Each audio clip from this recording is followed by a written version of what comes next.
Nama mantan Kapolri Jenderal Polisi Purnawirawan Dai Bahtiar terseret dalam kasus pembunuhan Vina pada tahun 2016 silam. Tudingan yang beredar ini menyudutkan mantan Kapolri dan keluarganya tersebut hingga membuat Jenderal Purnawirawan Dai Bahtiar membuat klarifikasi. Melalui sebuah unggahan gambar, Dai Bahtiar menuturkan bahwa kala pembunuhan terjadi, Kapolres Cirebon Kota dijabat oleh AKBP Indra Jafar. Dalam rentan tersebut, vonis pada para pelaku pembunuhan dijatuhkan pada Oktober 2016. Barulah pada Desember 2016, anak dari Dai Bahtiar yakni Adi Vivit Agustadi menjabat sebagai Kapolres Cirebon Kota. Dalam narasi liar di media sosial disebutkan bahwa pelaku adalah anak dari Adi Vivit. Namun faktanya saat pembunuhan terjadi, anak dari Adi Vivit yakni cucu Dai Bahtiar baru berusia 2 tahun. Dai Bahtiar juga mengklarifikasi soal dugaan pelakunya adalah putra dari anak pertama Dai yakni Nina Agustina yang merupakan Bupati Indramayu sejak 2022. Membantah hal tersebut, Dai Bahtiar menuturkan bahwa putra dari Nina, yakni Andika, pada 2016 masih duduk di bangku SMA dan bersekolah di Jakarta. Bahkan Andika sama sekali tak pernah tinggal di Cirebon, Jawa Barat. Dai Bahtiar sekaligus membantah semua tuduhan yang ada yang mengaitkan keluarga dan anak-anaknya dalam kasus pembunuhan Vina.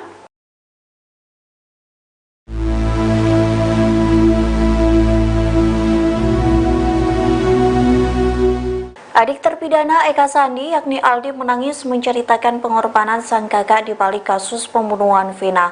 Pasalnya, Eka Sandi menggantikan Aldi yang sempat ditangkap sebagai pelaku di kasus Vina hingga disiksa oleh pihak kepolisian.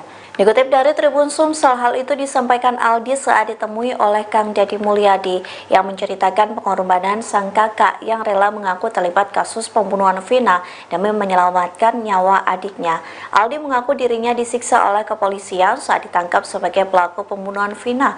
Sembari menangis, Aldi menceritakan bahwa dirinya dipukul pakai gembok hingga kepala sobek. Tak hanya itu, saat Aldi hendak pulang, pihak kepolisian disebut menembak kepalanya sebanyak 3 kali dengan peluru karet. Akhirnya Eka Sandi berhasil menggantikan Aldi di penjara seumur hidup. Sementara Aldi dibebaskan dari penjara lantaran bersikukuh tak mengaku sebagai pelaku pembunuhan Vina. Namun sang kakak masih mendekam di penjara karena mengaku menjadi salah satu pelaku.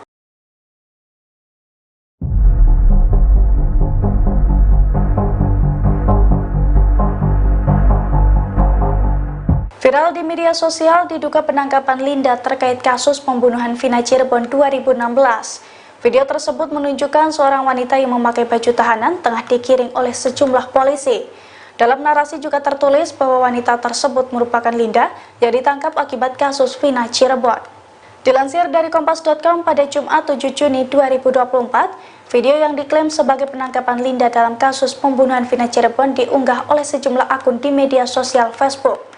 Dalam video tersebut menunjukkan seorang wanita yang diduga sebagai Linda.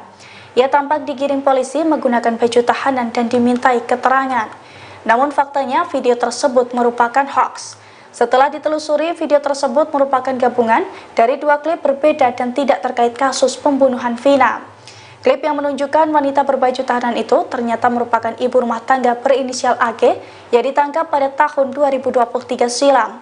Ia ditangkap petugas bea cukai di Pelabuhan Internasional Sri Bintan Pura, Tanjung Pinang karena menyelundupkan 10.000 lebih pil ekstasi dari Malaysia.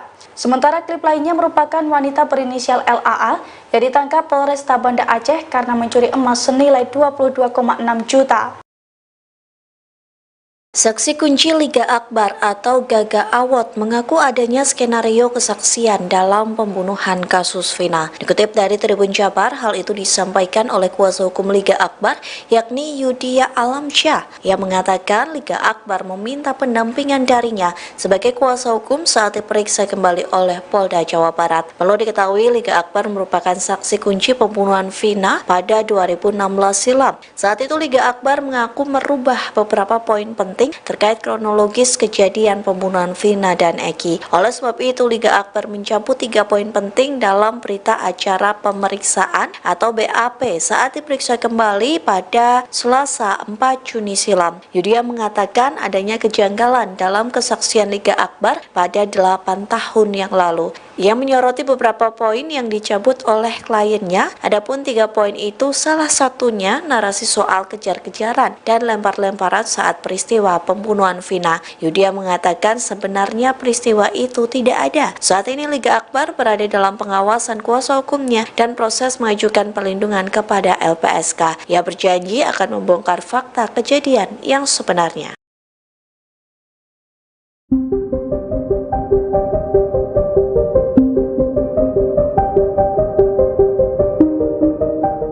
Vina dan Egi disebut mengalami luka parah hingga akhirnya tewas. Insiden ini terjadi di Jembatan Talun, Kabupaten Cirebon, Jawa Barat pada 2016 silam.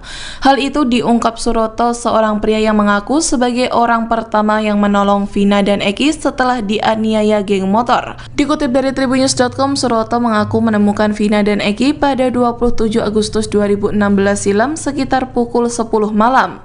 Kala itu Suroto mendapati Egi sudah dalam kondisi tak bernyawa. Sehari-hari Suroto bekerja sebagai mandor Desa Kecomberan, Kecamatan Talun, Kabupaten Cirebon.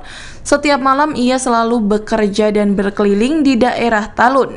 Tak disangka saat itu Suroto mendapati pria dan wanita terkapar dengan luka di sekujur tubuh. Mulanya Suroto menduga Vina dan Egi adalah korban penjambretan atau pembegalan. Meski banyak orang berkerumunan, tak ada satupun yang menolong Vina dan Egi skala itu. Hingga akhirnya Suroto tiba dan langsung mendekati keduanya. Suroto mengaku sempat mendengar suara rintihan Vina. Tak lama kemudian mobil Ranger kepolisian datang dan mengevakuasi kedua korban ke RSD Gunung Jati. Saat dievakuasi, rok dan celana dalam Vina tidak berada pada posisi seharusnya. Hal itu membuat Suroto harus menutupi daerah sensitif Vina menggunakan jaket. Selain itu, Suroto juga mengaku melihat banyak luka di tangan, kaki, hingga wajah Vina. Sedangkan Egi mengalami luka parah pada bagian kepalanya.